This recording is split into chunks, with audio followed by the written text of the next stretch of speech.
Bus depot पर घटी एक खौफनाक घटना जिसने नरेश को बुरी तरीके से हिला दिया था। दरअसल में उस रात नरेश अपने एक दोस्त के साथ नेशनल हाईवे से एक बस डिपो पर पहुंचा। उन्हें आगे अपने दोस्त के गांव जाना था। यहाँ पर नरेश और उसके दोस्त को बस डिपो पर पता चला कि जिस बस से वो गांव के लिए जाने वाले थे वो अभी आधा घंटा बाद आएगी। तो ये दोनों जो थे वहाँ पर बैठकर टाइम पास करने लगे। उस बस डिपो पर एकदम सुनसान पड़ा था। इन दोनों के अलावा वहाँ कोई भी दूर दूर तक दिखाई नहीं दे रहा था। तो यहाँ पर जो था ठंड का समय था, तो नरेश ने अपने दोस्त से कहा, यार बहुत सर्दी लग रही है, चल कर चाय पीते हैं, बस को आने में तो अभी कुछ वक्त है। तो उसके दोस्त ने कहा, हाँ यार चाय तो पी लेंगे, लेकिन यहाँ दुकानें कहाँ खुली हैं, सारी दुकानें बंद पड़ी हैं। इस पर नरेश ने कहा, चल यहाँ से बाहर चलकर देखते हैं, शायद कोई दुकान खुली हो। दोनों दोस्त जो थे बस डिपो से बाहर आ गए और देखने लगे यहाँ वहाँ कहीं कोई दुकान खुली हो चाय की। तो ये जैसे ही चाय की दुकान तलाश रहे थे तभी इन्हें कुछ दूरी पर एक आदमी नज़र आया। दूर से देखने पर उसका चेहरा साफ तौर पर दिखाई नहीं दे रहा था। ये अपने कदम बढ़ाकर उस आदमी की ओर लेने लगे, सोचने लगे कि भाई वो जो आदमी है इनको रास्ता बता देगा चाय की दुकान का। अब ये जैसे ही उसकी ओर बढ़ने लगे तो अचानक से इन्होंने देखा कि वो आदमी कहीं गायब हो गया है। इन्हें समझ नहीं आया कि एकदम से ही वो आदमी इनकी आंखों से कहाँ ओझल हो गया। अंधेरा काफ़ी था जिसकी वजह से उन्होंने सोचा कि हो सकता है यहाँ वहाँ कहीं निकल गया वो आदमी। नरेश अपने दोस्त से कहता, यार ये आदमी अचानक से कहाँ चला गया, तूने देखा ना, अभी तो यहीं था। तो दोस्त ने कहा, हाँ अजीब सी बात है, अचानक से कैसे ही गायब हो सकता है। तो इस पर फिर नरेश ने कहा, अच्छा चल छोड़ यार, कहीं भी गया हो हमें क्या।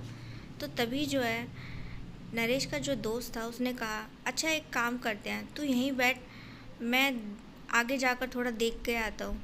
नरेश ने कहा, अरे दोनों साथ चलते हैं ना। तो इस पर उसके दोस्त ने कहा, अरे नहीं यार तू चिंता मत कर, तू यहाँ बैठ जा, वैसे भी तेरे पैर में आज थोड़ा दर्द है, तो यहाँ आराम कर, मैं जाकर देख कर आता हूँ, तुझे चलना ज़्यादा ठीक नहीं है।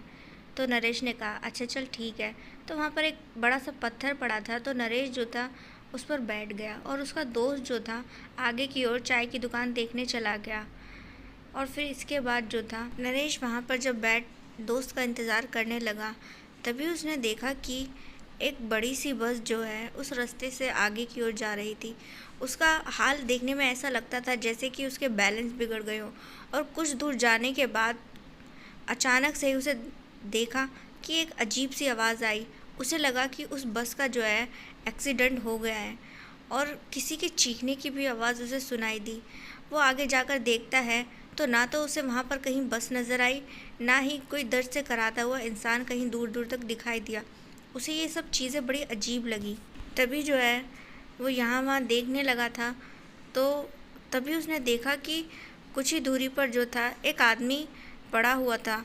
तो उसने पास जाकर देखा तो ये कोई और नहीं बल्कि उसका दोस्त था। तो अपने दोस्त को देखता है कि वो बेहोशी की हालत में पड़ा हुआ था। वो उसे किसी तरीके से उठाता है और उससे पूछता है कि अरे यार, यहाँ पर तो अभी बस का एक्सीडेंट हुआ था। तो इस पर उसके दोस्त ने कहा, नहीं तो ऐसा तो कुछ नहीं है। तो फिर नरेश ने कहा, तो तू कैसे बेहोश हुआ। तो नरेश ने कहा, पता नहीं यार, अजीब सा मेरे को चक्कर आने लगे और मैं यहाँ पर बेहोश होकर गिर गया। तभी अचानक से उसका दोस्त थोड़ा घबरा सा गया और कहने लगा, भाई तेरे पीछे, तेरे पीछे। तो जैसे ही नरेश पीछे की ओर देखता है तो उसके पीछे कोई भी नहीं था। तो उसका दोस्त कहता है, भाई तेरे पीछे कोई था, बड़ा ही डरावना भयानक सा। तो नरेश ने कहा, अरे यार मेरे पीछे तो कोई भी नहीं है, यहाँ तो पता नहीं क्या चल रहा है, कुछ समझ नहीं आ रहा, चल वापस चलते हैं, वैसे भी जल्दी बस आने वाली है। तो यहाँ पर जो नरेश था अपने दोस्त को उठाकर अपने साथ लेकर जाने लगा। जैसे ही वो वहाँ से जाने लगे तो उन्हें किसी ने पीछे से आवाज़ लगाई।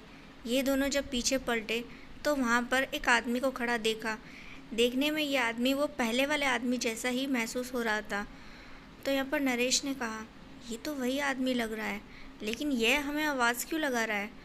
तो ये दोनों जो थे वहीं पर खड़े रहे अपनी जगह और वो आदमी चलते हुए इनके पास पहुंचा और बोला, तुम्हें चाय की दुकान पता करनी थी ना, मैं तुम्हें लेके चलता हूँ चाय की दुकान तक।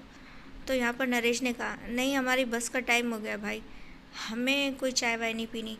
तभी ये दोनों जैसे पलट कर जाने लगे तो इन्हें एकदम से दिमाग में आया, इसे कैसे पता चला कि हम यहाँ पर चाय की दुकान तलाश रहे थे। तभी अचानक से इन्हें कुछ अजीब सा लगा। ये पलटे तो इन्होंने देखा कि वो जो आदमी था उसका रूप रंग एकदम भयानक सा हो गया था।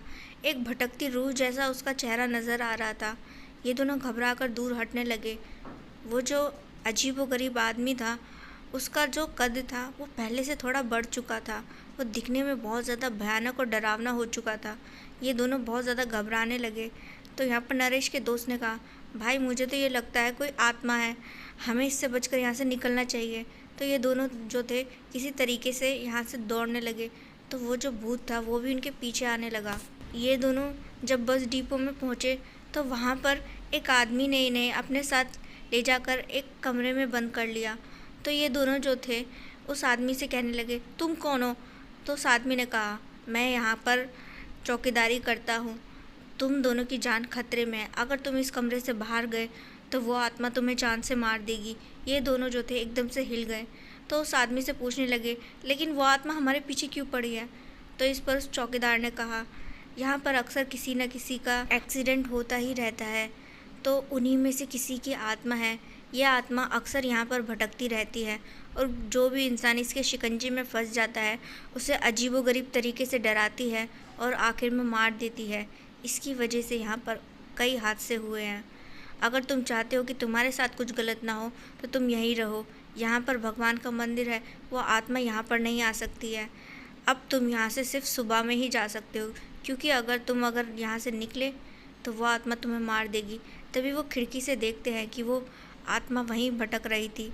तभी उनकी बस वहाँ पर आकर रुकती है, लेकिन वो उसमें नहीं चढ़ते और फिर अगले दिन ही उस बस स्टॉप से निकलते हैं।